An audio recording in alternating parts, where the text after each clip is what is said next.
Well, thank you. It's so wonderful to finally meet you, Michael, after all this time that we've been kind of arranging and hoping long before the pandemic actually started.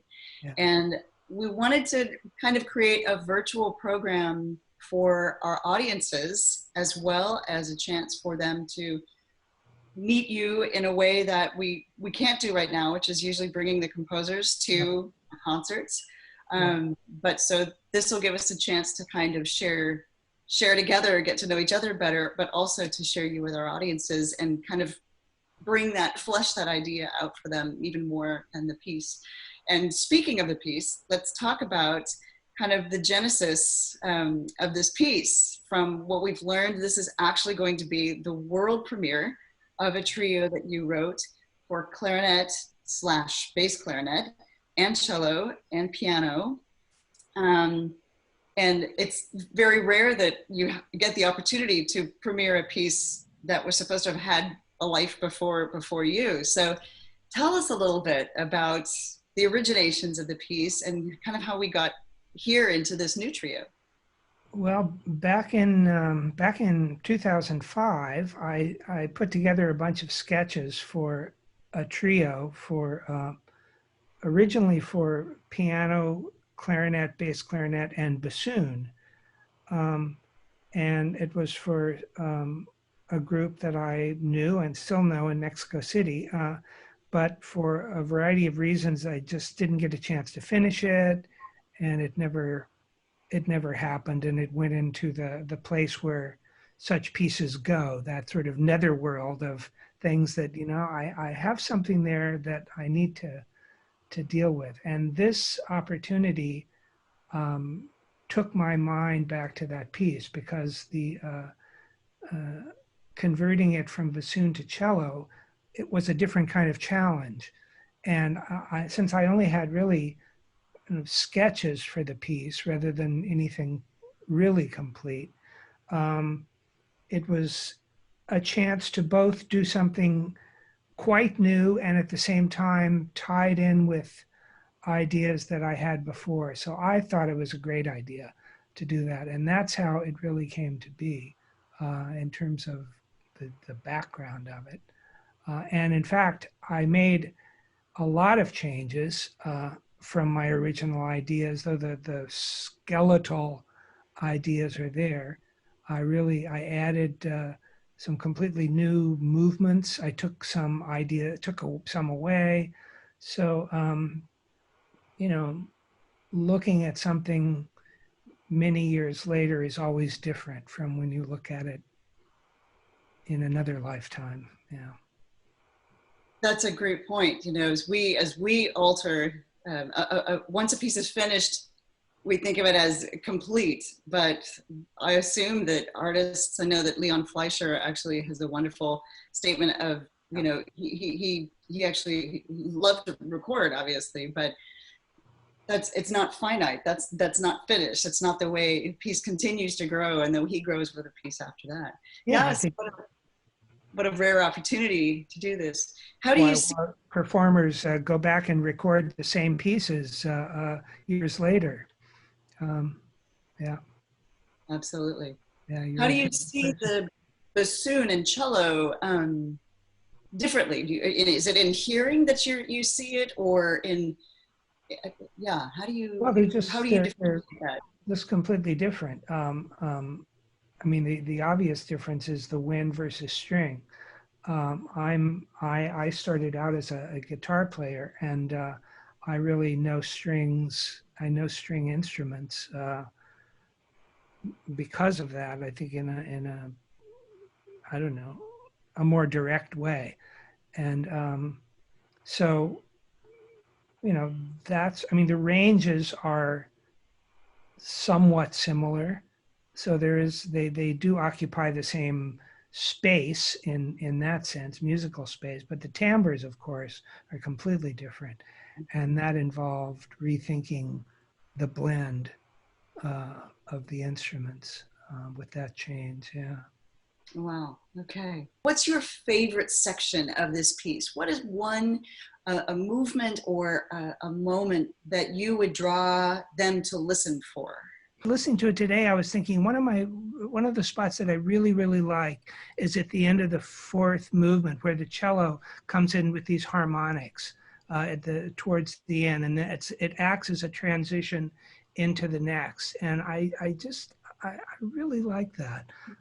That those harmonics come out of something that's been before, but there's such a completely different sound, and of a revisiting of an earlier idea, and that ethereal quality that they bring, and into that closing and into the transition, when that next movement comes in, the fast movement, I'm very happy with that. So I do like that a lot, I have to say. Yeah. And for those that are unfamiliar, a harmonic is a voicing two, you're hearing more than one voice, one sound at once from the same instrument. On a piano, that's fine, but Yeah, a harmonic comes about by essentially in a string instrument, by preventing the lowest pitch that you're fingering from sounding, and making it be the case that a pitch higher up in the harmonic series sounds rather than the fundamental pitch. So it has a very pure, in the case of strings anyway, it has a very pure, ethereal sound to it. yeah, I wish that I could, they just call them multiphonics when I get the chance to do that. And I actually have some multiphonics on this concert too. They just don't have the same sonority, do they? Well, multiphonics, can be quite neat. But you play, I mean, you are always playing overtones too, in order, I mean, wind and brass players have a fundamental range, and then they have a series of overtones above that through, various technical secrets. We don't tell anyone how we actually achieved all of that. That's right, exactly. How do you feel like this pandemic, this particular time of isolation, because as you just said, in a composer's life, you already have a sense of that isolation, but how do you feel this will affects you now and will affect you going forward? Yeah, that's a really good question. Obviously it's on my mind all the time, and to be honest, it's very worrying, the whole thing. What I miss, especially over the past few months, is travel. Travel has always been very important to me, whether it's for, simply for vacation, if you will, for discovery and exploration, or whether it's for music, or whether it's for photography. I have always traveled, and I can't travel right now, and that's very hard. I do have a lot of time at home. I'm getting a lot done. So, that's a good thing. Weren't you supposed to go on some fabulous photography? I was supposed to, where I was supposed to go in September, I was supposed to go to Greenland. We had a photography trip to Greenland on a small Dutch sailing ship. There were going to be 10 of us sailing in the East Greenland Sea, doing night and day photography. And I just was so disappointed. We've rescheduled it for next September, and hopefully that'll be possible. I tell myself that it will be. Well, as I've said in the past about climbing trips that have gotten canceled and things, the mountains aren't going anywhere. As far as I know, Greenland's not planning on going anywhere. Well, sadly, Greenland is going somewhere because its ice floes are all melting. Maybe you will see a perspective a year later that you wouldn't have been able to have seen. But, we'll see. Yeah.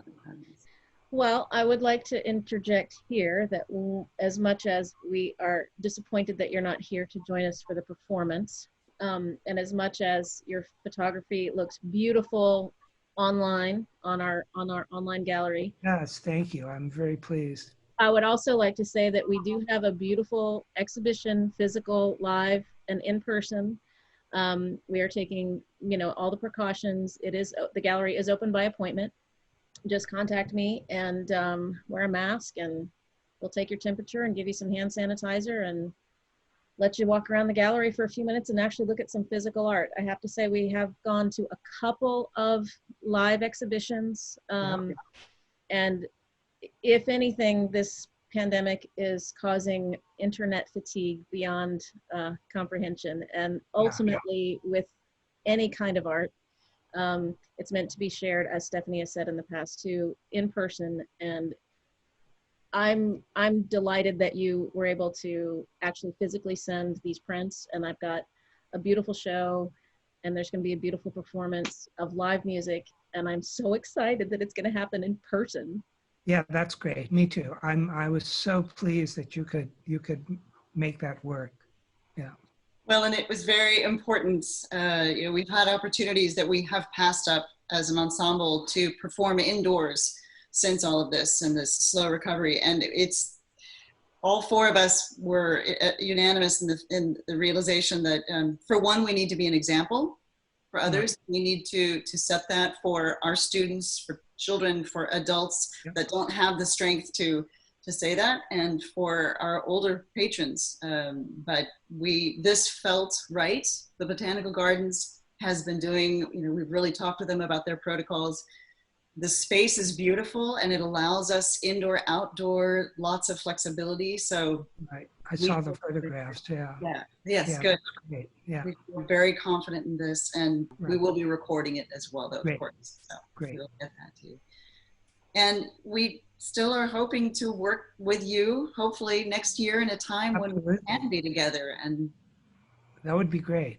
See, in a sense, this pandemic gave us two pieces. You know, it's been great. And Diana, thank you so much for putting this, Stephanie and I together. I really appreciate that. Well, you're welcome, but it's totally selfish. Yeah. Well, that's the best way to make things happen. No, I remember our meeting in up north from here, and thinking at the time, wow, you know, something could come out of this. That's great. And here we are. Yeah. And maybe at some point we can get SOLI over there. Yeah. Okay, ball's in your court. Yeah. Well, hey, we'll have two pieces at that point. So, that means I've got to bring my bass clarinet though too. I'll bring the blow up bass clarinet. It fits much easier in the case. All right, the blow up bass clarinet. Dan showed up, so I guess that means we've done it. Did I cover everything? Yes, I just wanted to get Michael to re-articulate one or two things that so I can maybe, you know, use them in different ways and different, you know, snippets and snapshots before the concert. So if you wouldn't mind answering this question, and after I finish the question, you take a breath, let me clear some dead space for editing. Okay. So the theme of the concert is, you know, through the eyes and lens of the beholder. And so the thematic element that runs through the pieces is looking at the work within the work. So if you could elaborate on that or elaborate on what lens does your work use to view or portray or, you know, capture the poem?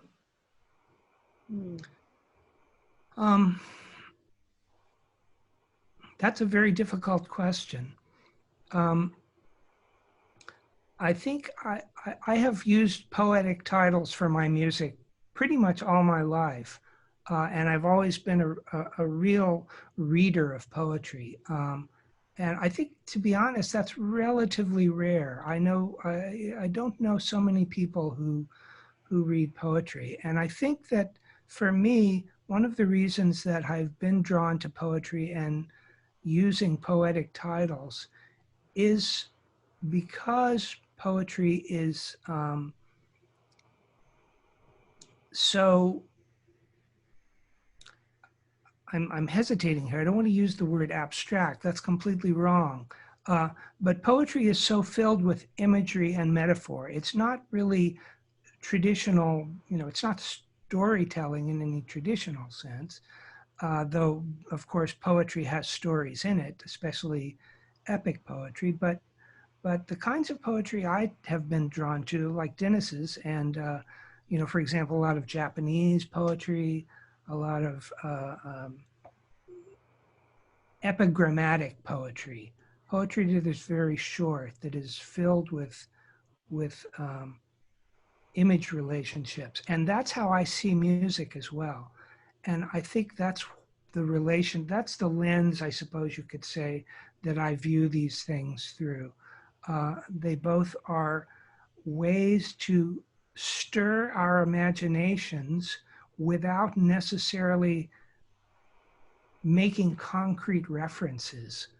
Of course, there are some, anytime you use a word, it has a concrete reference. But you know, if you look at Dennis's poem, it has multiple ways that one can think about it. It presents multiple ways, and I think good poetry does that. And I think that's the way that I bring poetry and music together.